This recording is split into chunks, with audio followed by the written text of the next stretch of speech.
However, this idea has been neglected in the area of college basketball. It is unfair to deny compensation from those responsible for generating so much revenue, actually $1 billion during March Madness alone.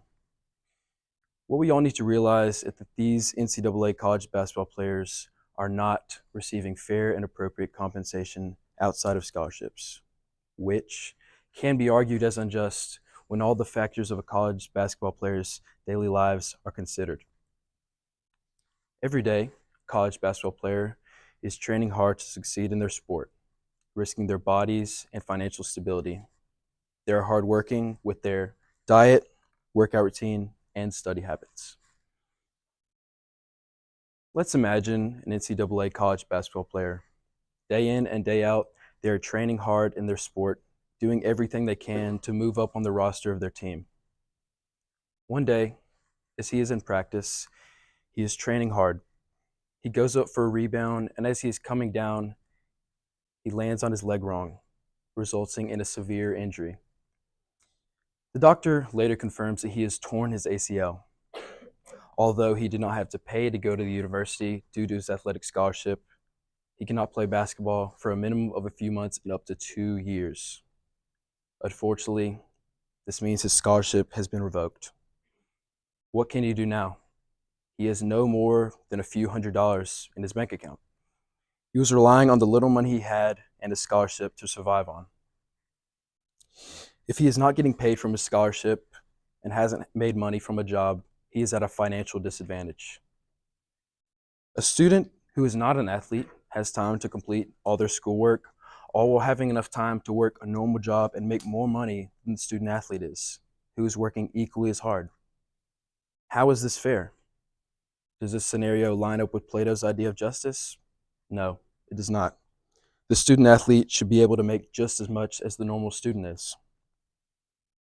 NCAA college basketball players are not receiving fair and appropriate compensation outside of scholarships, which usually factor in academic achievement.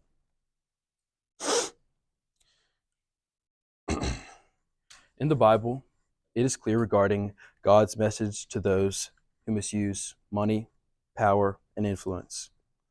In the Bible, it says, "Do not withhold good from those to whom it is due when it is in your power to do so." Proverbs 3:27. In a 9-0 unanimous decision, the Supreme Court upheld the lower court's decision that NCAA education-related benefits for college student athletes violated the antitrust law. NIL, which is name, image, and likeness, represents the athlete's rights to publicity and promotes products. If the Supreme Court realized that NIL is the true and good choice for these players, wouldn't they also recognize the players who have no endorsements but have no time to make money? The truth is, nowhere else in America can businesses get away with denying their workers a fair market rate. The NCAA is not above the law. With the expertise of former college basketball stars and former NBA players, it is time for financial credit to be given to those to whom it is due. This is a lucrative industry profiting off the talents of these unpaid players. Let us not forget the importance of those striving and pushing towards the direct pay of these athletes. College athletes can now be paid. They are not paid directly from the universities, but they can receive deals from boosters to use their NIL, name, image, and likeness, to promote products. This is a good thing, but it is only a tip of the iceberg. If these ex-players and commentators like Ed O'Bannon are pushing towards the direct pay of these athletes, why should we not? After all, we are fans of these players who are real people just like us and need money to live. Ed O'Bannon and those like him should be praised for using their platform to strive towards the true good of these players. We should all care about this cause because it is the right thing to do. The fact that NCAA college basketball players do not receive a reasonable paycheck from the university is completely unfair. Some argued for years that paying these players would usher the league into a pay-to-play era. The The NCAA argued that the new NIL landscape would be a wild west of unlimited possibilities and hidden dangers. If these players are busy with their sport, how do they have time for work? The simple fact is, the NIL is a step in the right direction, but it's not enough. Most of these players do not get any endorsements. If they're not making money from endorsements and have no time to work a job, they don't have any money. If we directly pay these players, it is guaranteed to help them. It is the moral choice and the right thing to do. Since the 9-0 unanimous decision the Supreme Court made, wouldn't they also recognize the players who get no endorsements but have no time to make money? This is a real problem, and we need to do something about it. We need to give these players fair and appropriate compensation for their work. The vast majority of deals only reward the top players, the cream of the crop, in the main two nationally competitive sports, number one being football, and number two, obviously, being men's basketball. Some of these deals are as lucrative as those that professionals earn. It is important to remember the example of Michael Jordan. During his rookie year of the NBA, he signed his first brand deal with Nike, creating the Jordan 1 shoe, which then went on to being one of the most popular shoes in the basketball community. Before his rookie year in the NBA, he dominated in college for 3 years at University of North Carolina. But let's imagine he went on to play a fourth year there and suffered from a severe injury. He then would have never went on to the NBA to be paid millions of dollars and becoming one of the greatest basketball players of all time and making one of the biggest brands in the basketball scene. On an average week, a college student works from 24 to 33 hours on their job, whereas on an average day, a college student athlete works from 4 to 9 hours on their sport alone. Also, that 80% of college students work a part-time or full-time job, which these players do not have time for. Currently, the only form of payment players can receive is through the newly mandated NIL ruling. And a great example of TikTok famous twins, Hannah and Haley Cavender, both star guards for Fresno State's women's basketball team. They signed a new deal with Boost Mobile, and they said that today is a big step in helping empower student athletes take charge of their future. And they said they care about the athlete on and off the court. One of the twins posted on her Instagram a picture of the two with their other new brand deal, Six Star. They said that Six Star cares about the athlete and the athlete's choice, not only active nutrition, but overall lifestyle. This is the first time someone has been able to be financially compensated through NIL. Never before have college student athletes been able to be financially compensated for their talents and skills. They have to wait till they're pro, like the NBA or another league.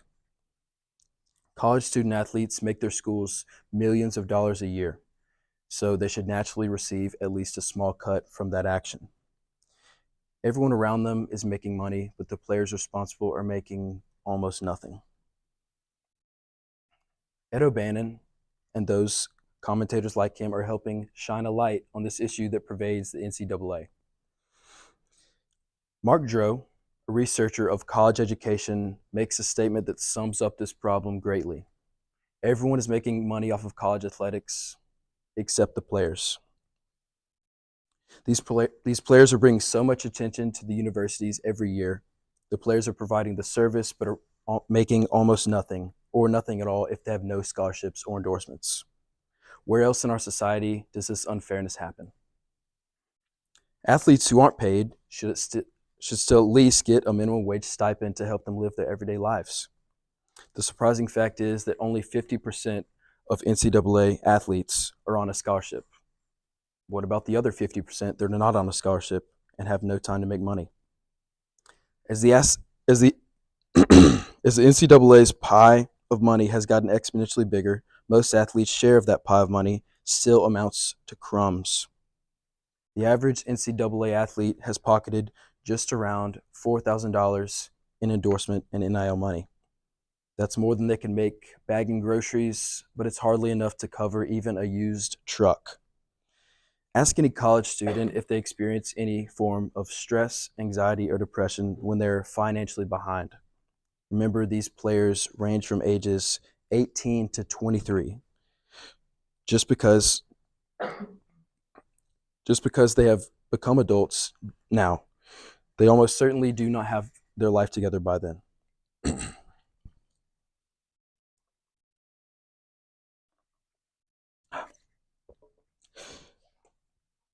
Some might say that these players are getting enough money. Those opposed to NIL might ask that these players are getting paid with scholarships and endorsements, and that those are enough. Someone might argue if universities were to pay these players, they'd likely have to borrow funds from other essential programs, ultimately impacting the quality of education. Therefore, if we pay these players, we'd be stealing from those who focus solely on their schoolwork, which is the whole point of education.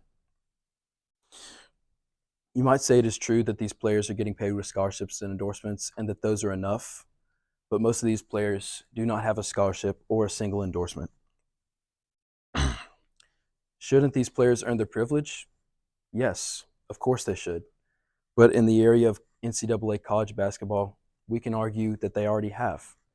After all, the NCAA college basketball level is extremely harsh.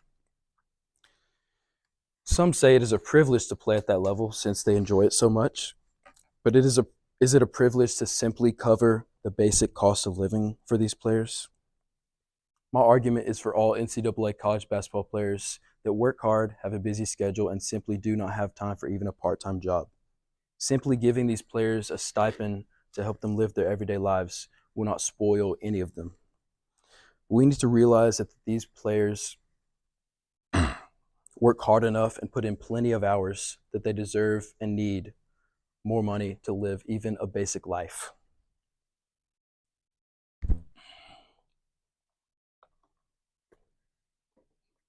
The NCAA has governed college athletics since 1906. They created a league to focus solely on entertainment and fun. They didn't want it to be focused on money, but to preserve the spirit of amateurism in sports.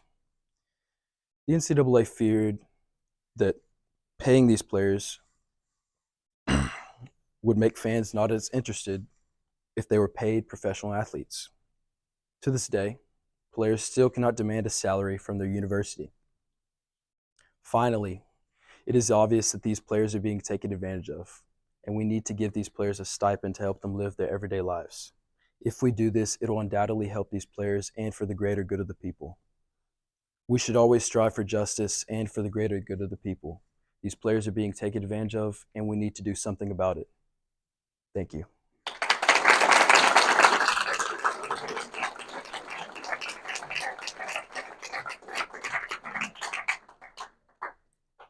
I will now open up the floor for questions. Shani? I have teased you a lot. We've talked in class.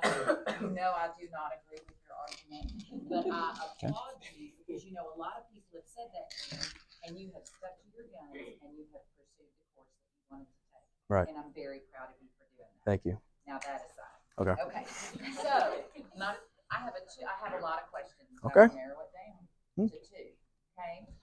The first one is just basketball players. How would that work in a college situation? Would you not have to fund all athletes? And then the second part of my question, and you can answer them together, is who decides what is just compensation? What do you pay these kids? Yeah. So I would say for the basketball example, I was going to do, first of all, starting off picking my topic, I was going to do all college athletics, but me and Miss Barris had talked about it, and we said it would just be too widespread. It would just, there's so many different variables, like, so just narrow it down to one sport. So unfortunately, it's only going to be basketball players that I'm talking about, which I agree that anyone should be paid for their hard work, of course. And then, what was the second part of that? I forgot. Who decides what's, in your words, just? Right. We talked about justice at the beginning Right. of your paper. What is just compensation for these players? How much do you give them? Do they all get the same? Who decides what that is? Yeah, and that would be the problem is who's deciding it, which is why it's not fair now. Is because it's so many different people deciding, and I just had the idea of like giving every player at least like a minimum wage stipend to help them, just stimulate them financially, to help them at least live their everyday lives, just basic needs like food, gas money, or whatever. But um, and then I think anything plus like the stipend or whatever should be earned from scholarships or endorsements, I would say. And Yeah. I am very proud of you. Thank you. Ash.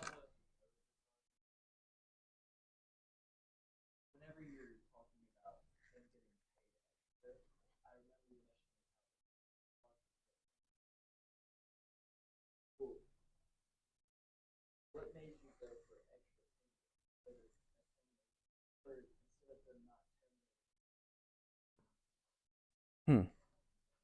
That's a good question. I actually didn't really think about that. Um, hmm.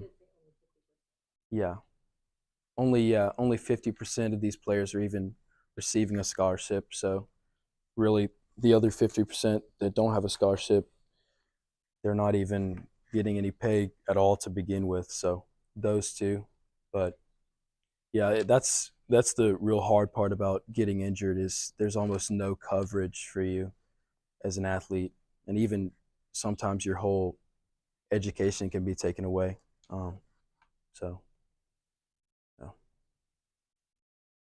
Blake.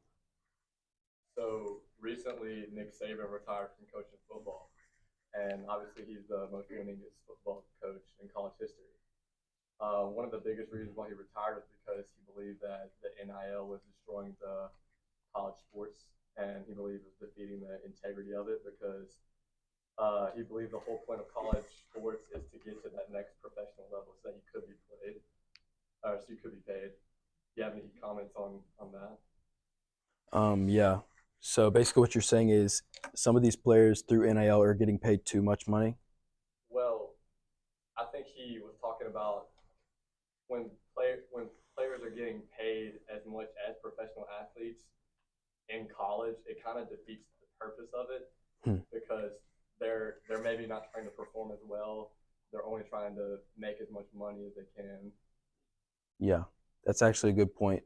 I can agree that some of these players, like through the NIL, just athletes, are actually making too much money, and they're young and they don't really know what to do with all that, and they haven't made it to the professional level yet. So that is a good point.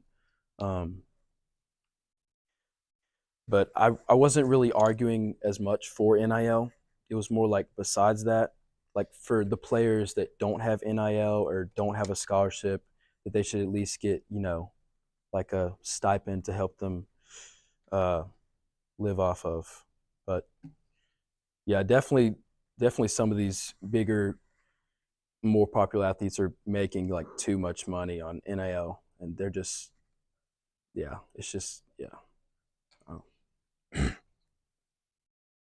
So as I'm listening to your presentation, it seems like your presentation, your solution would be a replacement for NIL more than a supplement to it.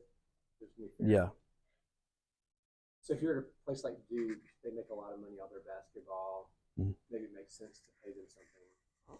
But if you're on the lacrosse team, lacrosse team probably costs you Right. to have a lacrosse team. Right. So I guess in your sense of justice, should the lacrosse players have to play college sports? I would say no.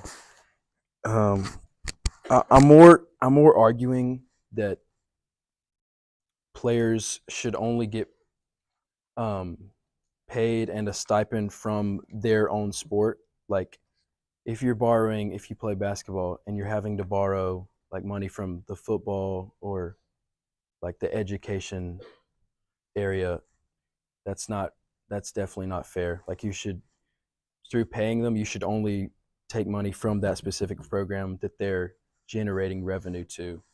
Um, Yeah. Does that answer your It question? does, yeah. And so the Okay. second question would be like, okay, if you go to Duke, makes sense, but if you go to Northwestern in Yeah. Louisiana, Yeah. they're probably losing money on their basketball program. Yeah. What would you say in a situation like that? Yeah. That's the hard part. If that specific program isn't generating revenue, there's not really much you can do besides scholarships and then their own individual endorsements. Yeah, like I guess if they're not generating revenue to the sport, then it's kind of a tough spot you're in. You can't really, you know. Okay. So So for me, just as a point of clarification, and maybe for everybody else, we are saying that it's actually prohibited for college universities to pay their students yes, an hourly stipend for Yes. clocking in 9 hours a day of Right. work. So it's a restriction that's placed on Mm. the corporation, Mm. which seems that's the fairness we're speaking to, Yeah. right? yes, yes. Connor. So kind of going off of what you were talking about with scholarships and other forms of payment, what would you say to somebody who makes an argument to you about student athletes getting their housing paid for, their food paid for, things like that as they work for this sports program? Does that question make sense? So you're saying that, like, so I'll take LSU for example, right? okay, Their football, basketball, men's and women's, Mm. baseball, softball, etc. They get housing paid for, right? So they live on campus. Yeah. They have the option to it. Same with food. They're getting food every day from these programs.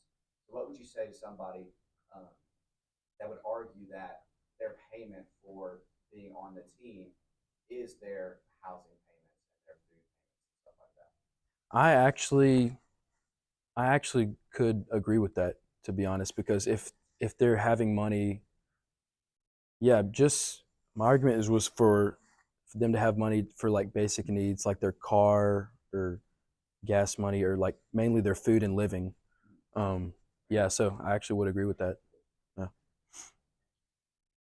Just to piggyback on that, and I appreciate your answer on that.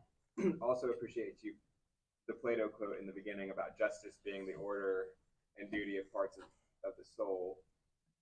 It feels like one of the things you're saying is we need to pay them because the sport demands so much time of them. They can't work a job. What do you think about the alternate approach, limiting the amount of time a sport can demand of an athlete? Would that be another way to kind of get after what you're asking? I feel like it could. I feel like it would make sports, I don't know, maybe less competitive. Like, you know, obviously if you're not practicing long enough and you're not working out enough or perfecting your diet or whatever, you're not going to do as well. So I don't know. That's an interesting. I think it might would help, but if you as an athlete aren't benefiting, if you're not enjoying it, if you're not enjoying your sport and you're not getting paid for it, there's really no point, and you just shouldn't do it if you're not enjoying it and if you're not getting paid for it, because it's basically a job for some of these players since they're putting so much time into it. Does that answer? Yeah, I appreciate that. Fee? So you're saying that the players should be paid because they work so hard. They have limited time in their day to work even a part-time job. So what would you say? So you say just basketball, but what would you say to I'm a cross-country athlete? I have a little bit of context in that because I participated in. I'm not good at it, but like I know what it takes to be good at it. And they also, just like basketball, limited time in their day to work even a part-time job. But what would you say about them getting paid? Cross country obviously doesn't bring in enough revenue, but they still need compensation based off of their work. I think I partly addressed this, but I didn't really argue for them, but I would say if their program, if they're generating money to their program, they do deserve to get paid, you know, because they're probably working equally as hard as the basketball players or whatever. But it really is a tough spot if the program isn't generating money. They can't just borrow money from another program to pay the players, you know. So I don't know. It's just a tough spot. That's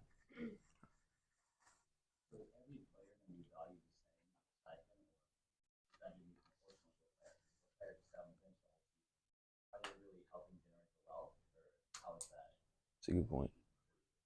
For that, yes, I would argue that they should get, you know, just the minimum stipend to, you know, because they're still working hard. They're still putting the same hours in as everyone else. And then the better players, you know, those are the players that get the scholarships and endorsements. But, you know, the mediocre players, they should at least still get like a minimum wage stipend to help them live, you know. Does that answer? Dennis? Alex? So do you think this will take away kind of from the work ethic of players? Because I feel like college is kind of supposed to be something that will shape a person. If, for example, someone who isn't getting housing, stuff like that, I feel like we as society kind of do things that shape them, whether it be they have to do this every night. I feel like that we as society need kind of more things, whether it is bad, but in society, people to be shaped like that, where they're not so focused on money, and they realize that money's a good, kind of a good thing, and shouldn't be used as just. I don't know. All right. Yeah. So you're basically saying like through not getting paid, they're having to they're learning like maturity and using like more of their time. Yeah. That's a good thought. Can you repeat that last part again real quick?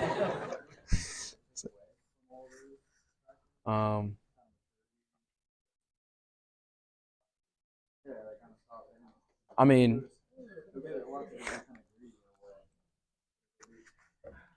if they truly enjoy their sport, I think that they'll still work hard in it, and if they feel like it is a job and they should get paid for it, I feel like they'll still work hard. And if they don't, then they're going to learn the example of maturity from that, and that'll be a learning experience if they don't work hard, because then they'll suffer from it. Okay, Chris, I'll wrap it. This will be the end of it. All right. So what I think you've said throughout the year is that we went from college basketball players, they went from not being able to have anything, no endorsements, and then we went to the Supreme Court and we got full NIL benefits. We went from 0 to 100. Right. And maybe if that hadn't happened, the Supreme Court could have heard something about a stipend, something that would have been a little more reasonable. And that's the position that you took. They are, even like I heard the question about, you know, the mediocre players, ones who aren't getting play time. Well, they're still at practices. They're still working out. They're still unable to get a part-time job. They're still having to go to classes. Right. Like that has really been your position the whole time. So maybe we put the cart before the horse. Maybe if somebody like you had come along and said, no, not NIL, it should be a stipend. Maybe, you know, things would be different and Nick Saban would still be coaching, but no, we don't want Alabama to win anymore. No Tigers. No, so right. maybe that's what would have happened. You did a great job. Thank you.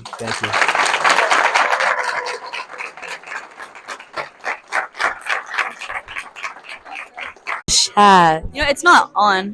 Like, it's not recording. Ladies with gentle hands. I need that Max Wayne. Are you? I do it. Are you ready?